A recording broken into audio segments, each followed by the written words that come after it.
The pounding on my door cuts through the darkness like a scream. My eyes snap open and I jolt upright in bed, heart racing before my brain even wakes up. For a second, I have no idea where I am. Then I see the red numbers on my alarm clock. 5 a.m. 3 more hard knocks shake the door and my stomach drops. Nobody comes to your place at this hour with good news. I throw off my blanket and swing my legs over the side of the bed. The floor is cold under my feet. I live alone in a small apartment in Seattle. Just me, my things, and the quiet. After my breakup 3 years ago, I decided I liked it that way. No surprises, no drama. Just my routine, my job as a data analyst, and nights where I can hear the rain on the windows. This is not part of that plan. I grab my phone from the nightstand like a shield and walk toward the door. My old gray t-shirt hangs off one shoulder. My sweatpants are wrinkled. My hair probably looks like a bird made a home in it. I do not look ready for visitors, especially not at 5 a.m. The knocking comes again, louder this time. "I'm coming," I call out, my voice rough from sleep. The hallway light outside my apartment has been half dead for months. The building manager keeps saying he'll fix it and never does. When I press my eye to the peephole, I only see a blurry shape. Too tall to be a kid, too still to be drunk. "Who is it?" I ask. My hand hovers over the lock, but I don't turn it yet. My neighborhood is not the worst, but it's not the best either. Random visitors at this hour usually mean trouble. There's a long pause. For a second, I think maybe whoever it is left. Then I hear a voice I know, only it sounds wrong. Shaky, thin, almost broken. "Nathan, it's Victoria." My brain freezes. Victoria, as in Victoria Brennan, as in the CEO of the entire tech company where I work. The woman who runs all-hands meetings with 200 people in the room like it's nothing. The woman whose name is on every big email. The woman people lower their voices around in the hallway. That Victoria is standing outside my apartment. At 5 a.m. I unlock the door fast and pull it open. The sight in front of me knocks the air out of my lungs. She looks nothing like the powerful woman I see at the office. Her blonde hair is falling out of a messy ponytail. Her mascara is smeared in dark streaks down her cheeks. Her eyes are red and puffy like she has been crying for hours. The sharp green eyes that usually scan reports and spot problems in seconds look empty and tired. "Victoria," I say. I forget to call her Ms. Brennan. "What happened? Are you okay?" She doesn't answer right away. Her gaze moves over me, taking in my t-shirt, my bare feet, the half-awake mess I am. Then her eyes slide past me into my apartment, to the small living room and second-hand couch and stack of books on the coffee table. When she finally speaks, her voice is so soft I almost miss it. "Can I come in?" Every logical part of me starts yelling at once. This is my CEO. A woman so high above me on the company chart that we hardly ever speak. Letting her into my home alone at 5 a.m. feels like the start of a very bad idea. What if someone sees her? What if this is some kind of test? What if I screw this up and lose my job? But then I look back at her face, at the pain in her eyes, at the way her shoulders are pulled in like she is trying to hold herself together by pure force. And I can't say no. I step back and open the door wider. "Yeah," I say quietly. "Come in." She walks past me, and I catch the smell of expensive perfume mixed with something sour and heavy. Wine, maybe.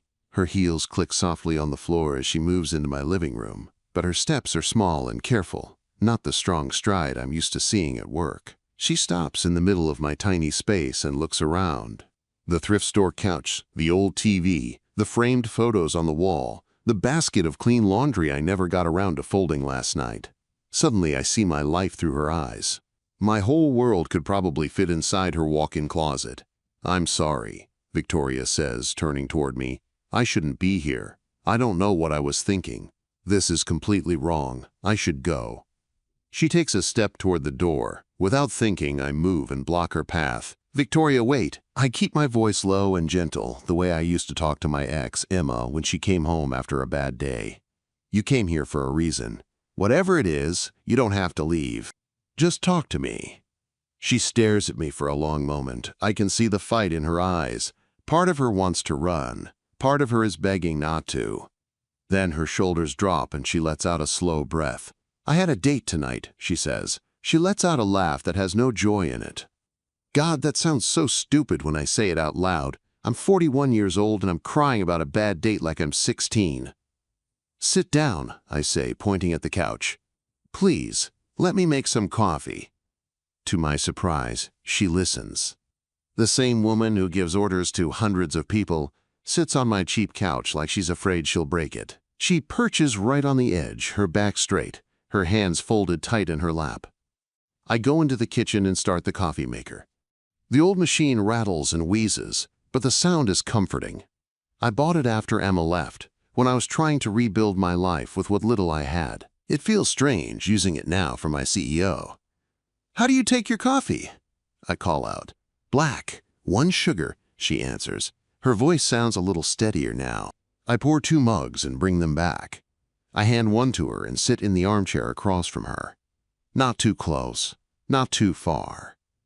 "Thank you," she says. She wraps both hands around the mug like she's cold, even though the room is warm. She takes a sip and closes her eyes for a second. "This is good coffee," she says quietly. "Just grocery store stuff," I say, "nothing special." She opens her eyes and really looks at me. I feel like she's searching for something in my face. "His name was Marcus," she says suddenly.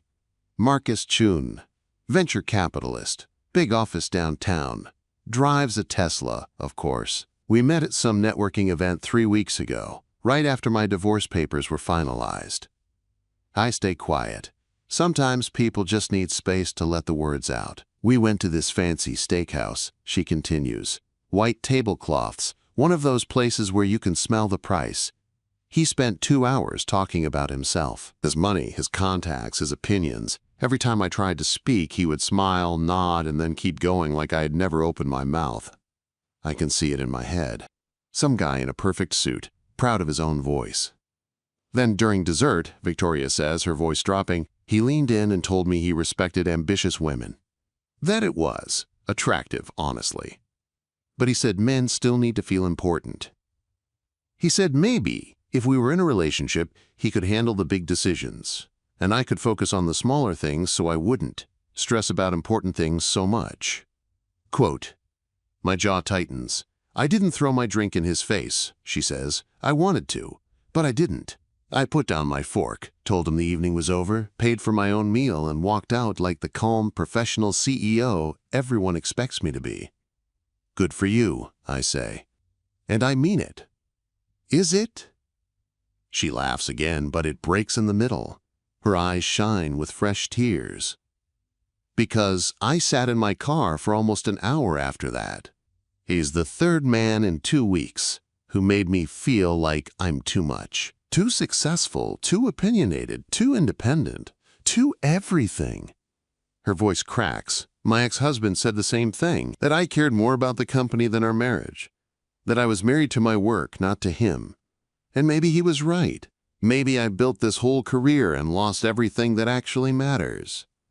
"That's not true," I say. My voice comes out firmer than I expect. "How would you know?" she snaps, then looks away.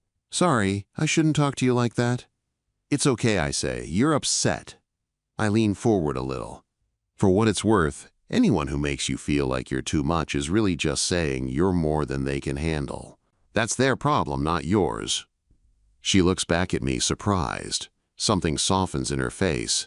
"How do you do that?" she asks quietly. "Do what?" "Say exactly the right thing." She studies me. "You've been doing it since I got here. No questions about why, no judgment, just calm." I shrug. "I don't know. I just try to treat people like people. Not job titles, not positions. Just people having a rough night." Quote, she is quiet for a moment. "That's why I came here," she says finally. Her fingers tighten around the mug. "Or one of the reasons." My heart speeds up. "What do you mean?" She takes a breath and sets the coffee down. Then she stands. I stand too without thinking. We're only a few feet apart now. "I went home after that date," she says. to my perfect penthouse with its perfect furniture and perfect view. I stood there in the dark and realized I couldn't remember the last time I felt happy. Not proud, not successful. Happy.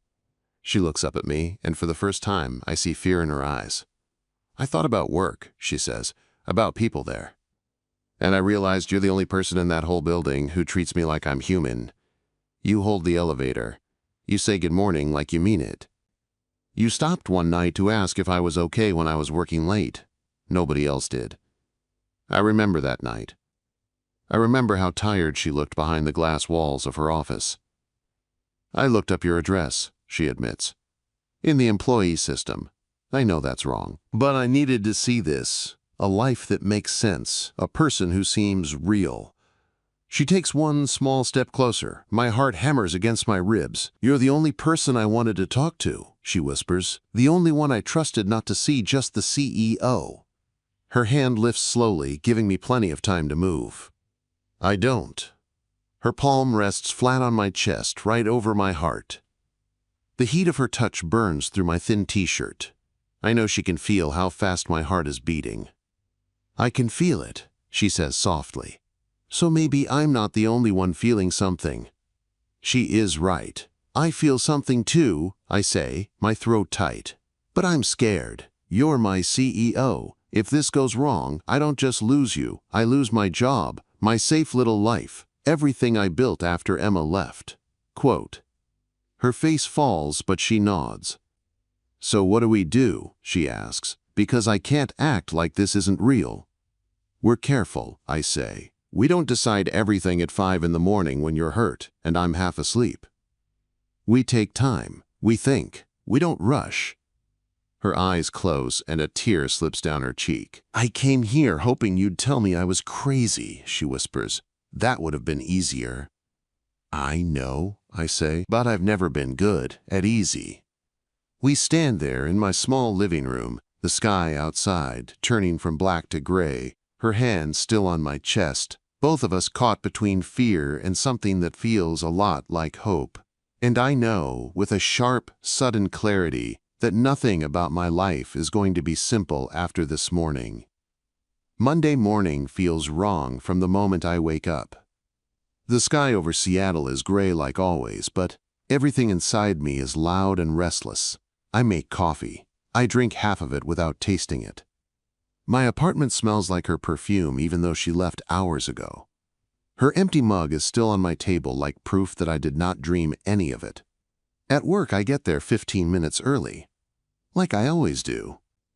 I swipe my badge, walk through the lobby, take the elevator up with a couple of coworkers who talk about some football game. I nod at the right moments, but my mind is somewhere else. I wonder if she is already here. I wonder if she regrets everything. At my desk, I open my laptop and try to lose myself in numbers. Spreadsheets are simple. They follow rules. You can sort and filter and make sense of them. Hearts do not work like that. At 10:15, my calendar pings. All hands meeting. 10:30 a.m. main conference room. Everyone must attend.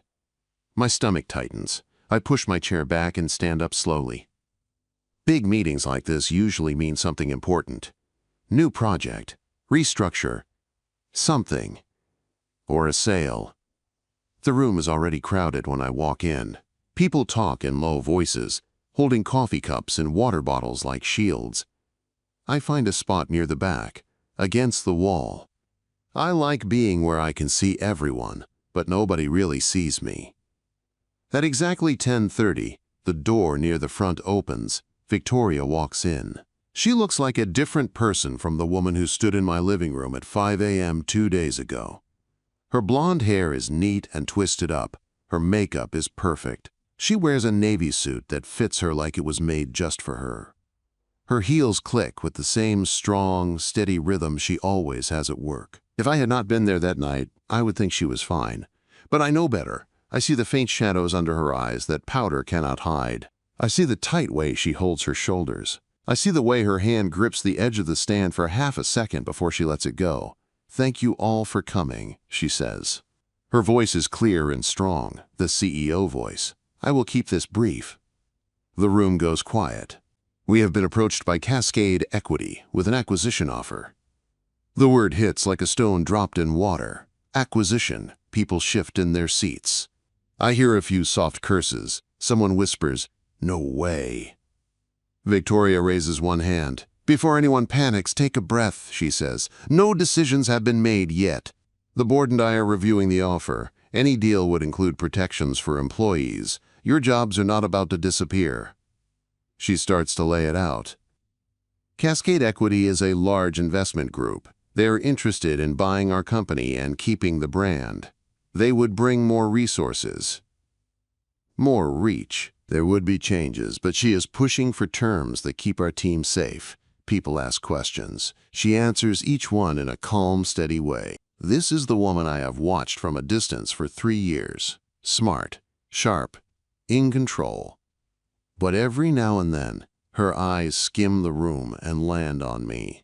It only lasts a second, but I feel it like a hand on my chest. I look away each time. I do not trust my face. When the meeting ends, people stand up at once. The room fills with noise. Some look angry, some look scared, some look excited. A few look like they do not care, as long as their paycheck comes on time. I try to slip out with the crowd. "Nathan Pierce."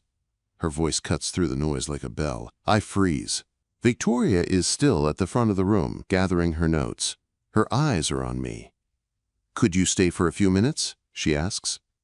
"I have a question about the quarterly data projections." The words sound normal, professional, but I know this is not about numbers. "Sure," I say. My voice sounds strange in my own ears. People file out. The door finally closes with a soft click. The room feels too big now. Too quiet. Victoria sets her papers down and looks at me. For a moment we just stand there, not moving, like we are on opposite sides of some invisible line. "How are you?" she asks. Her voice is softer now. "I should ask you that," I say. I take a couple of steps closer, but not too many. "That was a big announcement." "I am busy," she says. "But that is not why I asked you to stay." She takes a breath. "I meant what I said the other night," she says. "In your apartment." I meant all of it. My heart starts to pound again. "I know this is messy," she goes on. "I know it is complicated. I know I am your boss. I know there is an acquisition offer on the table. I know this is the worst timing in the world." Her eyes lock on mine. But pretending nothing happened is not something I can do. I swallow. My mouth feels dry. "What do you want me to say?" I ask. "I want you to tell me the truth," she says quietly. "I want to know if I am alone in this. Did you feel anything that night, or was it just me living in my head?" The words hit hard. There it is. The simple, dangerous question. I could lie. I could say it was a strange night and nothing more. It would be safer. I could go back to my quiet life with my old coffee machine and my secondhand couch and my safe distance. But when I look at her, I see more than my CEO. I see the woman who sat on my worn couch with her hands wrapped around a cheap mug. The woman who told me she was tired of feeling like she was too much for everyone. The woman who put her hand on my chest and felt my heart race. "You are not alone," I say. My voice is barely more than a whisper. I felt it too. Something in her relaxes, just a little. Her shoulders drop. Her eyes shine. "Then why are we standing this far apart?" she asks, softly. I let out a breath I did not know I was holding. "Because I am terrified," I say. "Because you just announced a possible acquisition that could change your whole life." "Because my life is about paying rent on time and keeping my head down." "We live in different worlds, Victoria. So we build a bridge," she says. The answer is simple to her. People do it every day. "I had a girlfriend once," I say. "She left because I chose a quieter life. She said I had no ambition, that I was happy being average. I am still scared of hearing that again. I am scared of being not enough, especially for someone like you." Her face softens at that. "I am not your ex," she says. "I am not going to punish you for knowing what you want, for wanting balance. That is something I wish I had known sooner." I move a little closer. We are only a few feet apart now. Even if you mean that, I say, there is still the boss and employee thing, the power, the risk. If this goes wrong, it does not just hurt us. It could hurt my career, your reputation, the company. She nods slowly. I know, she says. I have thought about that more than you know. Silence stretches between us. Along the walls, company posters talk about growth and innovation. The projector screen behind her shows the last slide from the meeting, the company logo glowing bright. You said we should be careful, she says. You were right, we should be. But I also know I walked into your apartment at the worst moment of my life, and you were the only person I wanted to see.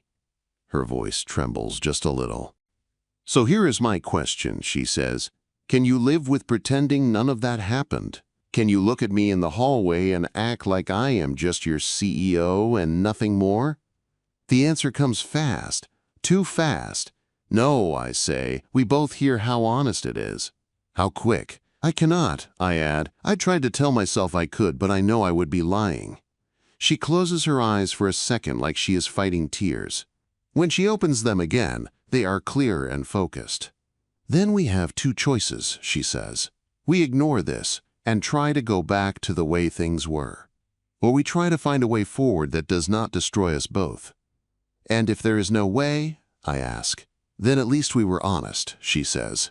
At least we tried. I can live with heartbreak. I cannot live with what if forever. Her words sink into me. I think of my small apartment, my old coffee maker, my safe routines. I also think of the way my heart moved when she said I was the only one who treated her like a person. I need time, I say finally. I cannot decide something like this in a conference room, not when everything is still upside down. She nods. Take the time you need, she says. I will not push you. I promise. She gathers her papers and heads for the door. My chest tightens at the idea of just letting her walk away like this. Victoria, I say. She stops and looks back. For what it is worth, I say, I wish I was braver. The corner of her mouth lifts just a little. I see more courage in you than you see in yourself, she says. I see someone who knows what he values and lives by that. That is rare. She opens the door. When she is almost out, she looks back one more time. I am not asking you to change who you are, she says. I am asking you to think about whether there is space in that life for me. The door closes behind her. I stand alone in the empty room, my heart pounding, my head spinning, feeling like the floor under me has shifted. Back at my desk, the day crawls by. I stare at my screen, but the numbers blur. My phone sits face up beside the keyboard. Every buzz makes my pulse jump, but it is never her. By the time I walk home through the light rain that night, my shoes are wet and my thoughts are louder than the traffic. I shower. I heat up leftovers. I try to watch a show but do not follow a single scene. I pick up my phone twice to text someone, then remember I do not have her number. Around 9 p.m., my phone buzzes.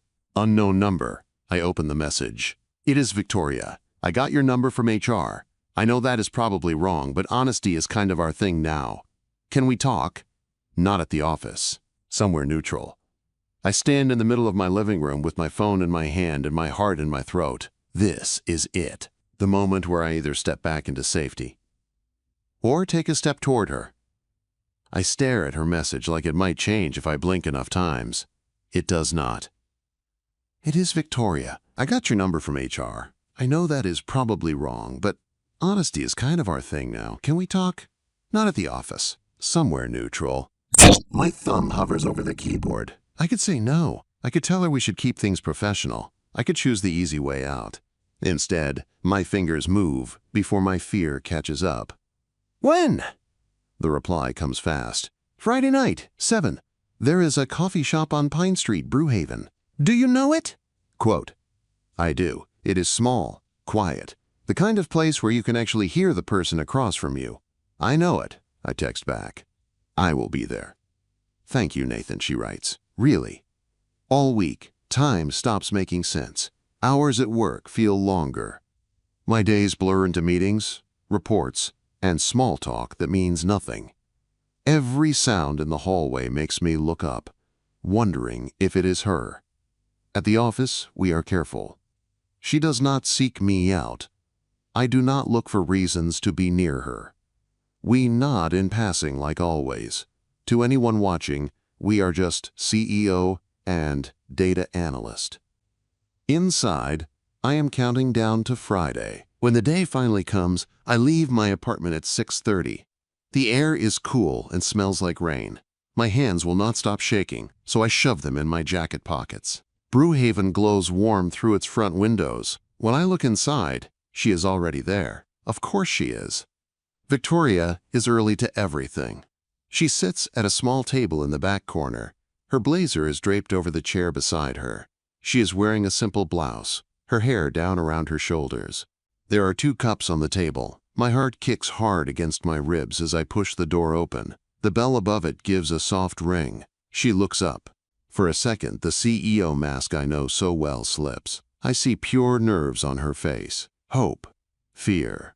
"Hi," she says softly. "Hi," I answer, and my voice sounds rougher than I expect. I walk over and sit across from her. She pushes one of the cups toward me. "Black with 1 sugar," she says. I remembered. I take a sip. It is perfect. For a moment, we just sit there. The low hum of the coffee shop feels too normal for what this is. "I've been thinking about what you said," she begins, "about being careful." My chest tightens. I brace myself for the words that will end this. It was a mistake. "You were right. We should forget it." "You were right," she says. "We do need to be careful." I nod and look down at my cup. "But," she adds, and the word pulls my eyes back to her, "I have also been thinking about how I have lived my life so far. I take risks in business all the time. I bet everything on companies and deals and numbers. But when it comes to my own heart, I hide. I choose work every time because it feels safe."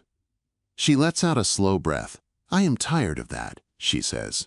"I am tired of going home to a perfect apartment I hate. I am tired of smiling through bad dates with men who only see my job. I am tired of running my life like another company to manage." Her eyes meet mine. "I cannot stop thinking about that night," she says. "Not just because I was upset, but because you saw me, the real me. You did not treat me like a boss who broke down. You treated me like a person who was hurting. I do not get that often, if ever." "I cannot stop thinking about it either," I admit. "Every time I try to focus at work, my brain just throws your face in front of me." A small, shaky smile touches her mouth. "So," she says, "I need to know. Is this something you actually want to explore, or were you just being kind that night?" "I was being kind," I say, "but not only kind." I set my cup down. My hands are not steady. "Victoria, I like you," I say. "Not the title, not the power. You. The woman who sat on my couch and said she felt like she was too much. The woman who admits she is lonely even when everyone thinks she has everything." Her eyes shine, but she does not look away. "I like you too," she says quietly. "More than I planned to. More than I probably should." There it is. The thing we have been dancing around, finally spoken out loud. "I am still scared," I say. "I am scared of losing my job. I am scared of people finding out. I am scared I will not be enough for you." "And I am scared," she says. "I am scared of hurting you. I am scared of the power imbalance. I am scared of being selfish. But I am more scared of walking away and wondering for the rest of my life what might have happened if we had tried." We sit there, fear and hope sitting between us like a third person. "What if we do try?" she asks. "What would that even look like?" I think about it for a long moment. "We start with this," I say, "talking in a coffee shop. Nothing secretive, nothing shady. Just 2 people getting to know each other. Outside of work, we take it slow and honest. Inside the office, we stay professional. No flirting, no sneaking around. If at any point it feels wrong, we stop and we talk about it." Her shoulders loosen a little. "I can do that," she says, "slow and honest." I like that. "And one more thing," I add. "No big physical moves until we both feel ready. No doing something in the heat of the moment and then regretting it." Her cheeks flush, but she nods. "Agreed," she says. "So we are doing this," I say. "I think we are," she answers. We both laugh then. It is soft and surprised, like we did not expect to feel this light. We stay there for over an hour. We talk about small things at first. Her coffee order, my favorite takeout place, the best time to walk by the waterfront when the crowds are low. Then we move into bigger things. She tells me she grew up in a small town in Oregon, raised by a single mom who worked 2 jobs. She talks about how she pushed herself through school and business and every promotion because she was scared of ending up with nothing. I tell her about my dad in construction and my mom who ran a little bookstore that never really made money but always felt like home. I tell her about Emma, about leaving the startup with its 80-hour weeks and big promises to come to her company for something more steady, and how Emma saw that as failure. Emma wanted a version of success that made sense to her, Victoria says. That does not mean she was right. Still hurt, I say. I know, she answers. When we leave Brewhaven, the sky is dark. The city lights reflect off wet pavement. She walks with me to the corner. Thank you, she says, for coming. For listening. For being brave. Quote, I do not feel brave, I say. You showed up, she says. That counts. We do not hug, we do not kiss. We just stand there for an extra second, both of us wanting more and choosing not to rush it. Over the next weeks, a strange new rhythm shapes my life. At work, nothing changes on the surface. I sit at my desk, I run reports, I send emails. In meetings, I listen while she speaks at the front of the room. We are careful. No long looks, no private jokes, no extra attention. But outside the office, everything is changing. We start with simple things. Coffee on Saturday mornings. Walks along the waterfront. A movie at a small theater where nobody cares who sits in the dark. Dinner at places that do not require reservations months ahead. We talk, a lot, about our pasts, our fears, our habits. She tells me about her ex-husband and how they slowly turned into co-workers instead of partners. I tell her about the night Emma gave me back my key and called me average. You are not average, Victoria says, every time that story comes up. You are steady. There is a difference. Quote, there are moments when I almost reach for her hand and stop. Moments when she sits across from me, laughing at some dumb joke I made, and all I want to do is lean across the table. We wait. The more time we spend together, the harder it is to remember why we are waiting. But it also feels right to build the foundation first. At the same time, the acquisition talk heats up. Some days she is pulled into back-to-back meetings with lawyers and board members. She leaves the office looking more tired than I have ever seen her. One night, after a long day, she shows up at my apartment again. This time, it is not 5 in the morning. It is 8 at night. Her hair is pulled back. She looks drained. Long day? I ask, letting her in. Board meeting ran 3 hours over, she says. Cascade raised their offer. They want a decision soon. I pour her a glass of water and we sit on the couch. What do you want? I ask. For the company or for me? She asks back. Both. For the company, this deal could be great, she says. More money, more stability. For me, she stares at her hands for a second. For me, it feels like a sign, she says finally. Like a door opening and asking me if I am brave enough to walk through it. A sign of what? I ask. That maybe it is time to step away, she says. To stop being the person everything revolves around. To do something smaller, more human. Something that lets me actually have a life. She looks up at me. A life that might have space for this, she says, motioning between us. My throat tightens. You would give up being CEO? I ask. For me? No, she says at once. I would not step down for you. I would step down for me. For the woman who stood in your living room at 5 in the morning and realized she was alone in a beautiful prison. But if I do this, if I walk away from this job, I want you to know that you are a big part of why I believe a different life is possible. The room feels smaller. The air feels heavier. When would you decide? I ask. The vote is in a few weeks, she says. If the board agrees to the deal, I will have to choose. Stay on in some role under new owners, or walk away and start over. What are you leaning toward? I ask. She looks at me for a long time. Ask me that again after the vote, she says, because if I tell you now, you might try to talk me out of it.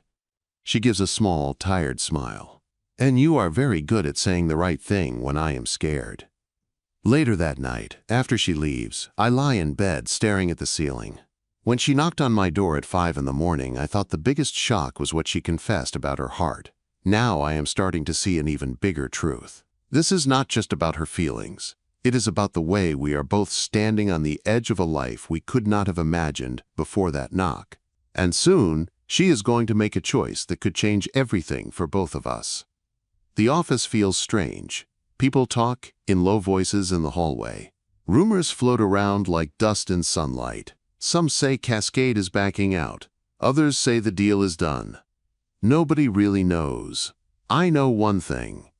Whatever happens, Victoria is standing at a crossroads. By late afternoon, my brain is fried from pretending to work. I stare at the same line of data for 10 minutes and still do not see it. I check my email like maybe news will appear there first. At 4:12 p.m., a company-wide message pops up. All hands meeting, 4:30 p.m. main conference room. Attendance mandatory. My heart stutters. This is it. The room is packed by the time I get there. People are standing along the walls. The air feels heavy, like everyone is holding their breath. Victoria walks in at exactly 4:30. She looks tired. Not messy, not broken, just tired in a deep way. She still wears a dark suit. Her hair is still swept up. To most people, she probably looks the same as always. I can see the difference in her eyes. She steps up to the front and rests her hands on the stand. "Thank you for coming," she says. Her voice carries across the room. "I know this is short notice, but I wanted you to hear this from me." The room goes quiet. "Earlier today, the board voted to accept Cascade Equity's acquisition offer," she says. A wave of sound moves through the room. People whisper. Someone swears. Someone else lets out a low whistle. Victoria waits until it settles. "This deal did not come lightly," she continues. "Cascade will keep our brand and our offices here. Your positions are secure. Your benefits will stay the same or improve. No one is losing their job because of this." You can feel the tension dip a little at that. "There will be changes," she says. "New systems, new reporting, new leadership at the very top." She takes a breath. I see her fingers press harder against the stand. "I will not be part of that new leadership," she says. You could hear a pin drop. "After the transition period, I will be stepping down as CEO," she says. "This company has been my life for many years. I am proud of what we built together. I am grateful for your hard work and your trust. But it is time for me to turn the page and start a new chapter." "What will you do?" someone calls from the front. She gives a small, real smile. "Sleep," she says. The room laughs, and some of the tension breaks. "After that, I am starting a consulting firm. I want to help smaller companies with their strategies. Less boardrooms, more human meetings."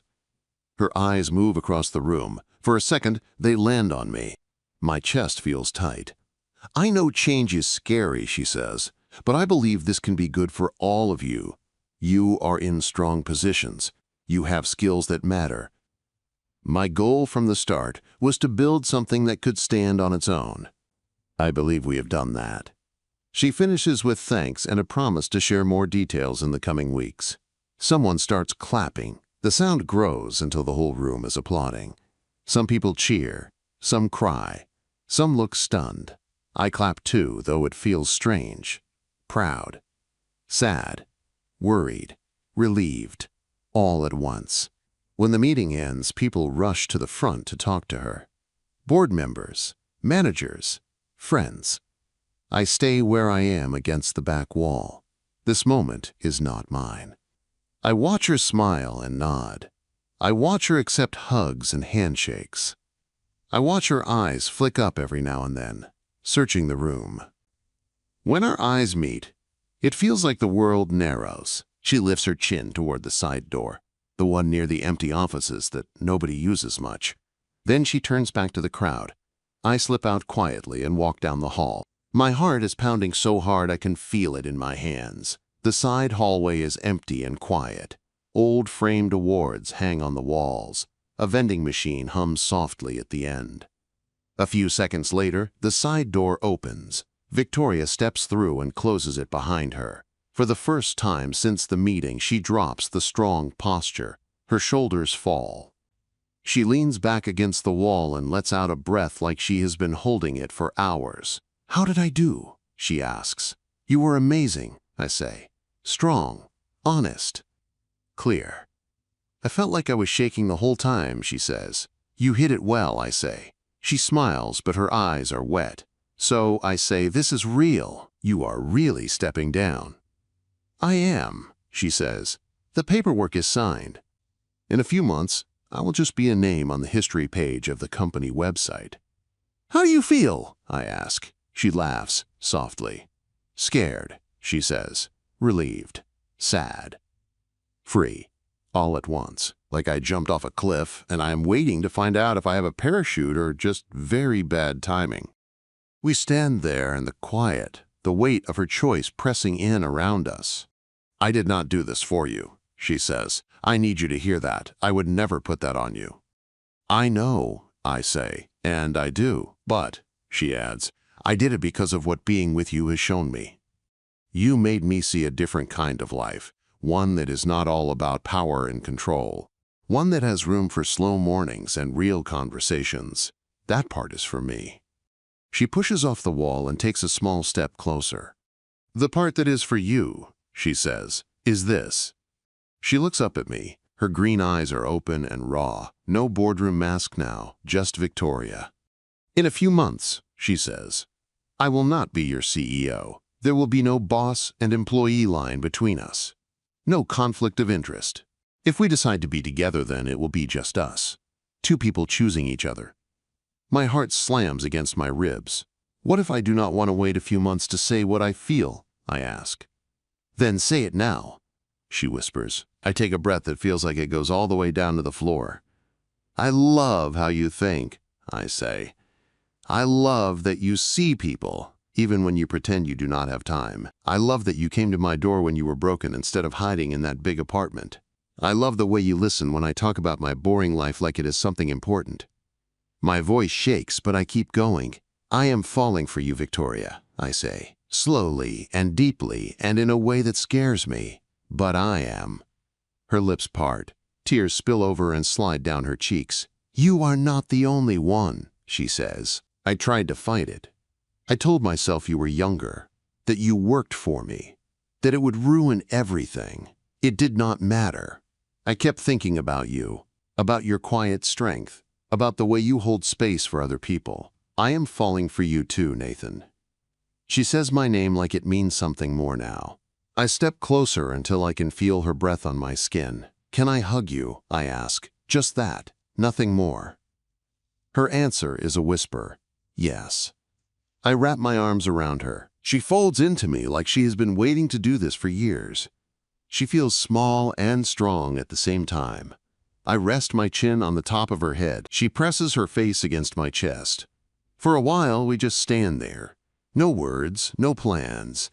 Just two people in a quiet hallway holding on to each other while the world shifts. When we finally pull back, she looks up at me with a shaky smile. "I owe you a proper first date," she says. "Not a breakdown on your couch. Not a tense talk in a coffee shop. A real date, as equals." "I would like that," I say. "After I step down," she adds. "When I am just Victoria and you are just Nathan. No titles in the way." "Then I will wait," I say. "I will not rush you." Her hand finds mine and our fingers lace together like it is the most natural thing in the world. "I do not want you to wait alone," she says. "We can still see each other, still talk, still build this slowly. We will just keep it careful until there is no line between our lives." "I can live with that," I say. The months that follow are strange and steady at the same time. At work, she slowly pulls back from day-to-day decisions. New faces from Cascade start to appear in meetings. People stress about the future, but less than before. The deal is real now, not a rumor. Outside the office, our lives grow closer.